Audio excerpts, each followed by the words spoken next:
la une de cette édition dominicale, l'ONG Women Tech a lancé ce vendredi sa plateforme numérique éducative LUD Mali. Il s'agit d'une initiative 100% dédiée aux enfants. Le projet est financé par Save the Children à travers le programme PostGuide. Dans cette édition, nous nous intéresserons au secteur de la mécanique automobile. Cette activité pratiquée par des mécaniciens est l'ensemble des travaux nécessaires à l'entretien, aux vérifications, à la réparation et à l'amélioration d'une voiture. Comment se porte le secteur de nos jours? À suivre la réponse des acteurs dans cette édition. Voilà donc pour les titres. Merci d'être présents très nombreux devant vos écrans pour nous suivre. Bonsoir et bienvenue à tous. Lancement ce vendredi de la plateforme numérique éducative LUD Mali. Il s'agit d'une initiative de l'ONG Women Tech 100% dédiée aux enfants. Ces derniers ont d'ailleurs participé à la création du dit espace après une formation organisée par Women Tech.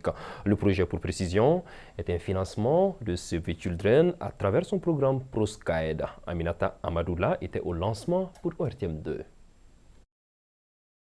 Offrir un espace de communication, de sensibilisation et de formulation de plaidoyer aux enfants. C'est le but recherché avec la création de la plateforme numérique ludmali.ml. Accessible à travers une adresse mail, cet espace est une initiative de Women Tech financée par Save the Children à travers le programme Proceed. La plateforme LUD Mali est une plateforme extrêmement dédiée aux enfants, qu'ils soient au Mali, ici ou bien dans les autres régions, pour les permettre d'échanger, de discuter sur toute forme de questions qui leur tiennent à cœur et qui est relative aux questions liées aux droits des enfants. Donc la plateforme permet à ces enfants-là d'être en collaboration, de discuter, d'échanger. Créée pour les enfants et par les enfants, après une formation offerte par Women Tech et ses partenaires, les bénéficiaires ont noté l'importance du web activisme, l'utilité de la libre expression et la formulation des plaidoyers. Une plateforme dédiée aux enfants et aux droits des enfants qui va beaucoup aider les enfants à renforcer leurs capacités à travers les droits des enfants et aussi à travers la technologie. Pour faciliter l'utilisation de la plateforme éducative ludmali.ml, l'implication des parents sera nécessaire afin d'accompagner les enfants à chacune des étapes. Notre projet à l'endroit des enfants, cette compétition de production de poésie et de discours, c'est un projet de Masaya Kalamblo Demisien Kunda en collaboration avec Master Speak Bamako Nyeta. Destiné à une dizaine d'enfants, une dizaine d'élèves, ce programme qui a sa 3e édition a pour objectif de former les enfants sur la communication orale. Son lancement au Palais de la Culture Amadou Ampateba ce samedi a été suivi par nos reporters Amadou Ndiallo et Abdoulaye Diarra. Le projet Masaya Kalamblon d'Emission Kunda est un programme de formation, d'assistance et de coaching qui aide les élèves de 7 à 13 ans à développer leur talent d'orateur et de leader. Le dit programme vise, selon les organisateurs, à aider les élèves à la prise de parole en public et au leadership basé sur la communication orale. Chaque année, nous formons les enfants. Donc après la formation, une cérémonie de fin de formation dans laquelle on met les enfants en compétition pour montrer aux parents et à l'assistance ce qu'ils ont appris durant la formation. Donc cette cérémonie a été organisée dans ce but-là. Je remercie énormément nos partenaires. La compétition a concerné spécifiquement 2 disciplines, la poésie et le discours. Les thématiques abordées sont entre autres le leadership, l'art oratoire, la citoyenneté, la culture générale et la protection de l'environnement. Les candidats ont été évalués sur les critères de l'expression orale. Les lauréats retenus au compte de cette 3e édition ont remporté des prix. J'ai rendu un hommage à notre marraine qui est toujours là pour la jeunesse, pour les enfants, qui répond toujours oui quand on a besoin d'aide. Masaya Kalamblo m'a appris à m'exprimer en public. Avant, même en classe, c'était dur de parler. Mais grâce à Masaya Kalamblo, me voilà qui parle devant 200 et quelques personnes. Alors merci Masaya Kalamblo pour tout ce que vous avez fait pour nous. Créé en 2022, le projet Masaya Kalamblon d'Emission Kunda a pour objectif de stimuler la participation de l'enfant à l'éducation. À la fin de la compétition, des attestations de mérite ont été décernées aux différents partenaires qui accompagnent ce programme. Comment se porte le secteur de la mécanique automobile? C'est l'interrogation qui a conduit la rédaction de RTM2 à se rendre dans quelques garages de la capitale. Les garages, vous le savez, sont installés de nos jours dans presque tous les quartiers de Bamako. Leur travail consiste, faut-il le rappeler, à l'entretien, aux vérifications, à la réparation et à l'amélioration d'une voiture. Notre équipe de reportage, dirigée par Aïssata Dit-Koumbakane, a sillonné ces garages pour nous. Le mécanicien automobile est un expert de la mécanique des véhicules à 4 roues.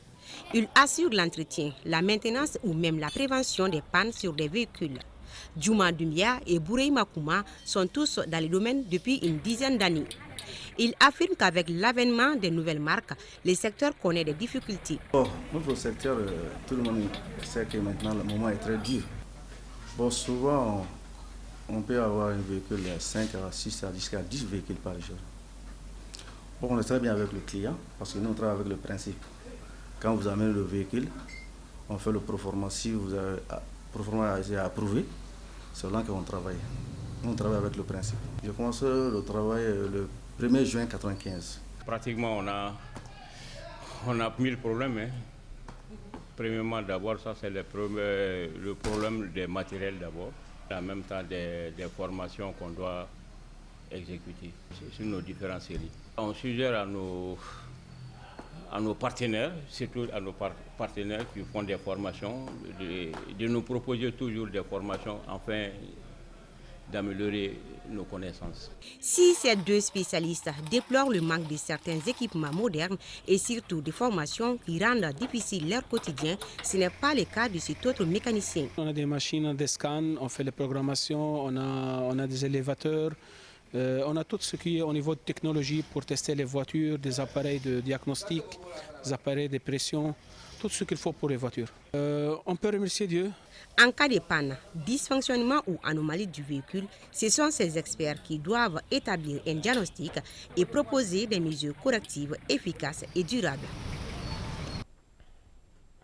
Le besoin en sang du CNTS, le Centre national de transfusion sanguine, est régulièrement rappelé par les responsables de cette structure à chaque opération de don organisée par les acteurs de la société civile. C'est pour répondre à cette expression que l'association Frères Réunis Dogon, Bozo et Soraï a fait déplacer ses membres dans les locaux de la banque de sang en commune 2 du district pour organiser sur place leur activité de don du liquide précieux. Ceci pour venir en aide aux personnes dans le besoin, mais surtout aux femmes forces armées maliennes. Mamadou Doumbia. Cette initiative de l'association des frères réunis Bozo, Dogon et Soreille s'inscrit dans le cadre de la citoyenneté et du vivre ensemble. Les organisateurs se sont réunis à la banque des sang CNTS à 15 Mboko pour donner leur sang. C'est pour aider nos femmes et puis nos malades qui ont besoin de ça dans les hôpitaux. Et les trois ethnies ensemble, c'est une grande famille. Nous et les cadeaux, nous sommes des frères, petits frères, grands frères. Bon, les sœurs aussi, ce sont nos cousins. Donc vraiment, les trois ethnies en Modi, c'est une famille à part.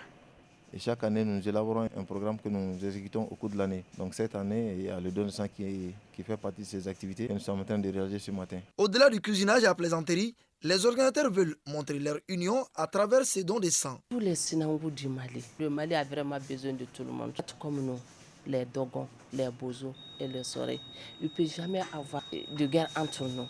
J'appelle les Peuls, les forgerons, les Markas et les Maninga aussi de faire comme nous. Nous avons jugé nécessaire de faire reparaître vraiment ces packs de sang. Donc en faisant comment ? En nous rassemblant, en donnant des bonnes idées, des bonnes actions. Ce sang est destiné à tous les Maliens, sans distinction. L'objectif est plus de sang, moins de morts. Ces dons de sang doivent servir les personnes en situation difficile ainsi qu'à nos forces de défense dans leur mission quotidienne. Comme on le dit, donner son sang, c'est sauver une vie. Quelques nouvelles sportives avant de boucler cette édition. D'abord en foot, les Aigles du Mali sont bien arrivés ce dimanche matin en Afrique du Sud. Sur place, ils affronteront ce mardi l'équipe d'Eswatini au compte de la deuxième journée des éliminatoires de la CAN Maroc 2025 dans le groupe Ils ont effectué cet après-midi leur première séance d'entraînement. La reconnaissance de la pelouse du stade Nesprout se fera ce lundi. En basket, ensuite, afro-basket de moins de 18 ans. Hier, en série garçon, le Mali a battu le Cameroun 62-58. C'est le deuxième succès des Aiglons du Mali. En série filles, le Mali fera sa troisième sortie dans le groupe A ce lundi à 13h30 face au Maroc. Voilà, ceci met un point final à cette édition que j'ai eu l'immense bonheur de vous présenter. L'édition en Bamana qui suit juste après est une présentation ce soir de Daouda Kone. La positive attitude en toutes circonstances et en tout lieu. Apprenons à vivre ensemble dans la tolérance et l'acceptation et soyons ce pont qui relie les gens et non ce mur qui les sépare. Excellente semaine, excellente entente de semaine à toutes et à tous. Paix et bénédiction d'Allah sur le Mali.